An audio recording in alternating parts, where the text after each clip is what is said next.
Hello guys, അപ്പോൾ ഇന്ന് ഞാൻ ഈ കാവടിത്തുള്ളി എങ്ങോട്ടാണ് പോകുന്നതെന്ന് വെച്ചാൽ നമ്മളെല്ലാവരും കൂടി ഒരു സിനിമയ്ക്ക് പോവുകയാണ്. അതെ, അച്ഛനും അമ്മയ്ക്കും 6:15 ഷോയ്ക്കും എനിക്കും അനിയനും ഒരു 6:30 ഷോയ്ക്കാണ് നമ്മൾ കയറിയത്. അങ്ങനെ അതാ നമ്മൾ കുറച്ച് ബസ്സിൽ കയറി കുറച്ച് ഇതൊക്കെ കഴിഞ്ഞിട്ട് സ്കോപ്പറയങ്ങളൊക്കെ കഴിഞ്ഞതിന് ശേഷം നമ്മളിതാ തമ്പാനൂർ വന്നിറങ്ങി ഭയങ്കര ഒടുക്കത്തെ വിശപ്പ് കാരണം നമ്മളിതാ ഒരു കടയിൽ കയറി അമ്മ ദാ പഴംപൊരി, അച്ഛനും അനിയും വടയും ചട്നിയും ഓർഡർ ചെയ്ത് ഞാനൊന്നും വാങ്ങിച്ചില്ല. കാരണം ഞാൻ അമ്മയുടെ ഒന്നും അച്ഛൻ്റെന്നും അനിയൻ്റെന്നും എല്ലാം കൈയിട്ട് വരെ ഞാൻ കഴിക്കുന്നുണ്ടായിരുന്നു.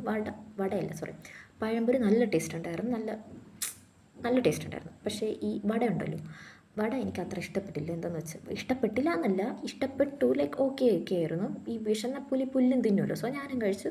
ഇച്ചിരി ഉപ്പ് കൂടുതലായിരുന്നു എന്ന് മാത്രമേ എനിക്ക് പറയാനുള്ളൂ. ഇനിയാണ് മെയിൻ ട്വിസ്റ്റ്. നമ്മൾ അവിടെ കയറി ചെന്നിട്ട് പറഞ്ഞത് നമുക്ക് കോഫി മതിയെന്നാണ് പറഞ്ഞത്. പക്ഷേ നമുക്ക് കിട്ടിയത് ചായയായിരുന്നു. പിന്നെ സമയമില്ല സമയത്ത് നമ്മൾ അതൊക്കെ അങ്ങ് വെച്ച് അഡ്ജസ്റ്റ് ചെയ്തു. പക്ഷേ എൻ്റെ എക്സ്പ്രഷൻ കണ്ടാൽ നിങ്ങൾക്ക് മനസ്സിലാവും ആ ചായ എന്തുമാത്രം ടേസ്റ്റായിരുന്നു എന്ന്. അത്രയ്ക്ക് നല്ല ടേസ്റ്റായിരുന്നു. വാട്ട ചായയായിരുന്നു. നമ്മുടെ നിറം ചേച്ചി പറയുന്ന പോലെ വാട്ട ചായ, അതായിരുന്നു ആ ചായയുടെ ഒരു ടേസ്റ്റ്. പിന്നെ ഇതാ നമ്മൾ ന്യൂ തിയേറ്ററിലൊക്കെ എത്തി. നമ്മളിതാ അവർക്ക് 6:15 ഷോയ്ക്ക്, കാരണം അവർ കയറി, നമുക്ക് 6:30 ഷോ. നമ്മളത് അവിടെ ഇങ്ങനെ നിന്നു. പിന്നെ അതാ നമ്മുടെ സിനിമ ഏതെന്ന് വെച്ചാൽ വ്യസന സമേതം ബന്ധുമിത്രാദികൾ. ഈ സിനിമയാണ് ഞാൻ കാണാൻ പോയത്. കോമഡി പടമാണെന്നൊക്കെ പറഞ്ഞാണ് കയറിയത്. പക്ഷേ ഫസ്റ്റ് സീനിൽ മാത്രം ഇച്ചിരി ചിരിക്കാനുള്ള കാരണം കണ്ടിരിക്കുക എത്ര തന്നെ എനിക്ക് തോന്നിയത്. പിന്നെ അതാ നമ്മളങ്ങനെ പുറത്തിറങ്ങി. അച്ഛനും അമ്മയ്ക്കും മൂവി കഴിഞ്ഞിട്ടില്ല.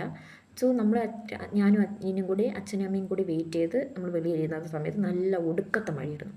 പിന്നെ ഈ മഴയത്ത് ഇച്ചിരി നനഞ്ഞ് കുളിച്ചൊക്കെ നമ്മൾ വീട്ടിലെത്തി.